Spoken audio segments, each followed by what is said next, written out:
بسم اللہ الرحمن الرحیم۔ اعوذ باللہ من الشیطان اللعین الرجیم۔ بسم اللہ الرحمن الرحیم۔ الحمد للہ رب العالمین، الصلاۃ والسلام علی محمد وآلہ الطیبین الطاہرین، لا سیما بقیت اللہ فی الارضین واللعن الدائم علی اعدائہم اجمعین۔ ناظرین محترم، السلام علیکم۔ ایام اربعین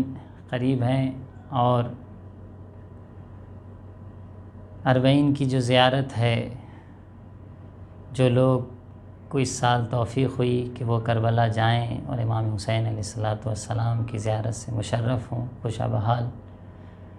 اور جو نہ جا سکیں ان کے دل کربلا کی طرف متوجہ ہیں، اور خدا سے یہی دعا ہے کہ اگلے سال ان تمام لوگوں کو جو اس سال موانع و مشکلات کی وجہ سے کربلا نہ جا سکیں، کربلا کی اربعین کی زیارت اور مشی اور پیادہ روی نصیب ہو۔ عزیزوں، چہلم اور امام حسین علیہ السلام کے چہلم کا جو غم ہے اور جو زیارت ہے،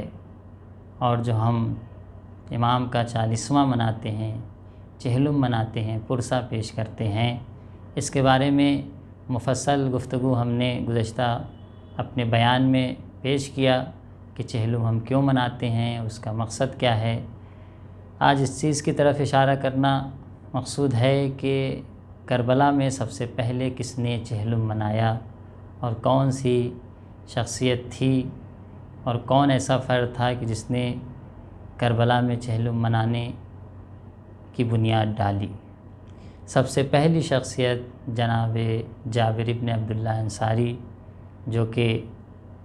بہت ہی اسلام کی قابل احترام شخصیت اور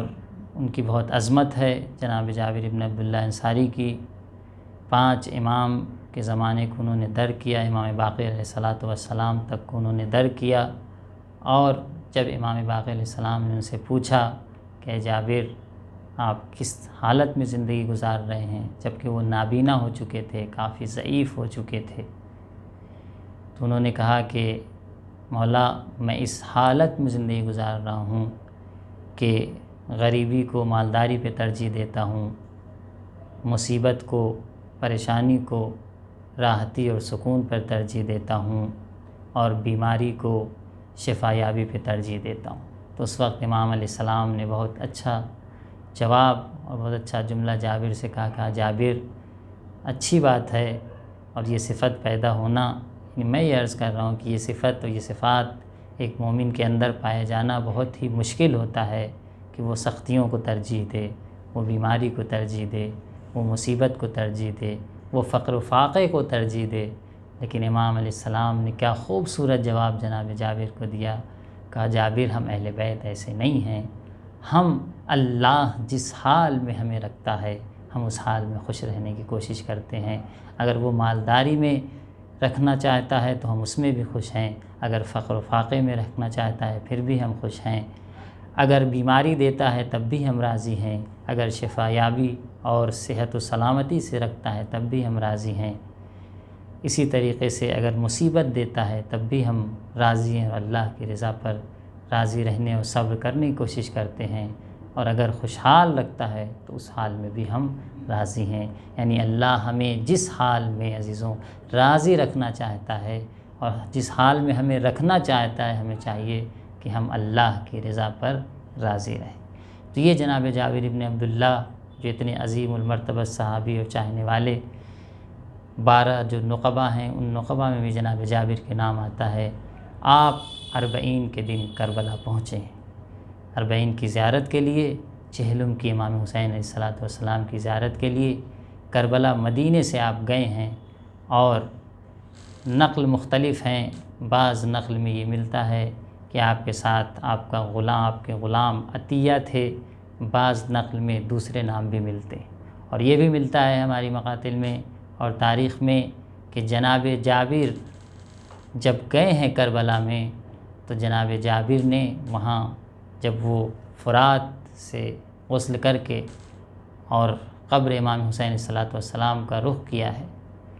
اور پہنچے ہیں قبر پر تو ایک مرتبہ اپنے کو قبر پر گرا دیا، اور گرانے کے بعد نوحہ اور گریہ وزاری شروع کیا۔ زیارت کر ہی رہے تھے کہ کیا دیکھتے ہیں کہ شام کی طرف سے ایک گرد و غبار اٹھ رہا ہے، کسی قافلے اور کچھ لوگوں کے آنے کی آہٹ محسوس ہوئی۔ اپنے غلام سے کہتے ہیں کہ جاؤ جابر اور جا کے یہ دیکھو کہ کون آ رہا ہے، اگر یزید کا لشکر یا یزید کے افراد ہیں تو ہم کہیں پر جا کر اپنے کو مخفی کر لیں، اور اگر امام سجاد ہیں، اگر اسرائے کربلا ہیں، وہ آ رہے ہیں تو ان کے استقبال کو ہم چلتے ہیں۔ تو جناب جابر کے غلام عطیہ جب بڑھے ہیں اور آگے جا کے دیکھتے ہیں کہ امام سجاد ہیں جو اسرا کے ساتھ واپس آ رہے ہیں، تو ایک مرتبہ جناب جابر ان کے استقبال کو پہنچتے ہیں، اور پہنچنے کے بعد جابر ابن عبداللہ انصاری جیسے ہی امام سے ملتے ہیں، ایک مرتبہ امام نے سینے سے لگا لیا جابر، اور امام سجاد گلے مل کر آنسو بہاتے رہے۔ اور اس کے بعد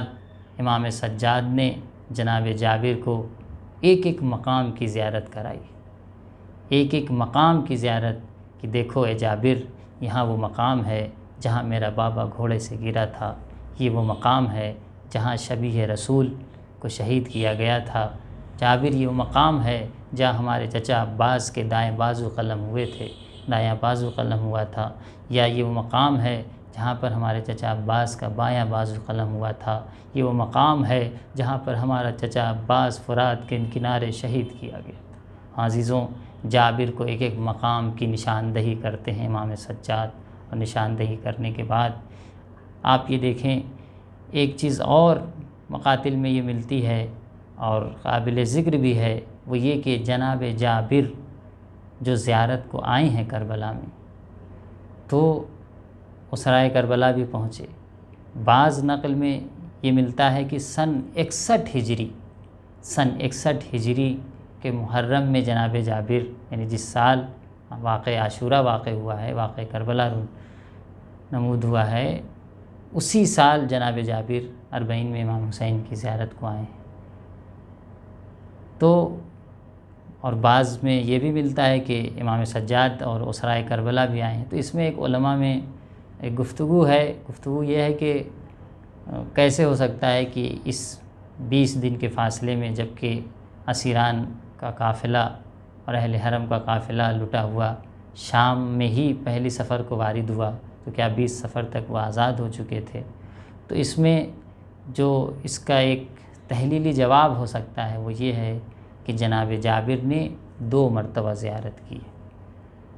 اور صاحب ریاض القدس اور دوسرے علماء نے بھی یہ بیان کیا ہے کہ جناب جابر نے ایک پہلے 40 پر کربلا پہنچے ہیں، اس وقت امام سجاد اور اسرائے کربلا نہیں آئے تھے، اور اس کی تائید بھی ملتی ہے کہ اس وقت ان کے ساتھ ایک عظیم مفسر، یعنی ان کے غلام عطیہ نہیں تھے بلکہ ایک عظیم مفسر تھے جن کا نام تاریخ میں موجود ہے، اور دوسرے افراد کے ساتھ آئے، اور ایک نقل میں یہ ہے کہ عطیہ اپنے غلام کے ساتھ آئے۔ تو جس سال، یعنی جس زیارت میں امام سجاد سے جناب جابر کی ملاقات ہوئی ہے، وہ سن 62 ہجری کا چہلم اور 40 تھی۔ تو اس طریقے سے کیونکہ اسرائے کربلا جو نقل ہے وہ منقول ہے، اور مقاتل سے، اور علامہ مجلسی نے بھی بیان کیا ہے، وہ یہ کہ اسرائے کربلا پورے 1 سال شام میں تھے، زندان شام میں انہیں اسیر کیا گیا تھا، اور اس کے بعد 1 سال کے بعد انہیں رہائی ملی ہے، تو پھر انہوں نے یہ خواہش ظاہر کی کہ ہم کربلا جائیں گے، اپنے شہداء پہ غم منائیں گے، اور آئے ہیں، اور آنے کے بعد انہوں نے غم منایا ہے۔ ہاں عزیزوں، یہی جابر بعض نقل میں یہ بھی ملتا ہے کہ جب وہ 40 کی زیارت کے لیے جا رہے تھے، یہ کتنا عظیم غم ہے، کتنی عظیم مصیبت ہے، ہم جس پہ آنسو بہاتے ہیں، غم مناتے ہیں، اور یہ سنت اصحاب رسول، سنت اصحاب ائمہ، سنت امام سجاد یہ ہے کہ ہم 40 میں امام حسین علیہ الصلاۃ والسلام کے غم میں غم منائیں اور آنسو بہائیں۔ اور زیارت 40 کی عظمت جس کے بارے میں ہم نے پہلے بھی اشارہ کیا، تو یہی جابر ہیں کہ بعض نقل میں یہ بھی ملتا ہے کہ جابر جب زیارت کے لیے جا رہے تھے تو شب 40 جابر کے ساتھ ایک چاہنے والے یحییٰ برمکی ان کے ساتھ موجود تھے، ان کی زوجہ تھیں۔ شب 40 ایک منزل کے فاصلے پر وہ رکتے ہیں، ان کا قافلہ ٹھہرتا ہے، اور وہ کہتے ہیں، ان کے جو چاہنے والے تھے یحییٰ برمکی کہتے ہیں کہ میں اور جناب جابر بیٹھ کر گفتگو کر رہے تھے، ایک مرتبہ خیمے سے میرے زوجہ کی چیخ اور فریاد اور ماتم کی آواز بلند ہوئی۔ جب یہ صدا بلند ہوئی تو میں دوڑ کر خیمے میں پہنچا، کہا کیا ہوا؟ اپنی زوجہ سے سوال کیا، محترمہ کیا ہوا، کیا آپ نے دیکھا ہے؟ سو رہی تھی تو کہتی ہیں کہ میں نے خواب میں شہزادی فاطمہ زہرا سلام اللہ علیہا کو دیکھا ہے، اور اس خواب میں نے یہ دیکھا ہے کہ شہزادی آئی ہیں، اور آنے کے بعد اپنی خادماؤں کے ساتھ، حوریوں کے ساتھ، اور یہ کہتی ہیں ایک حور کو مدینے کی طرف بھیجتی ہیں کہ جاؤ ہمارے بابا کو بلا کے لے آؤ، ہمارے بابا کو دعوت کرو، کیونکہ 40 ہے، ہمیں اپنے بیٹے حسین، اپنے لال کا غم منانا ہے۔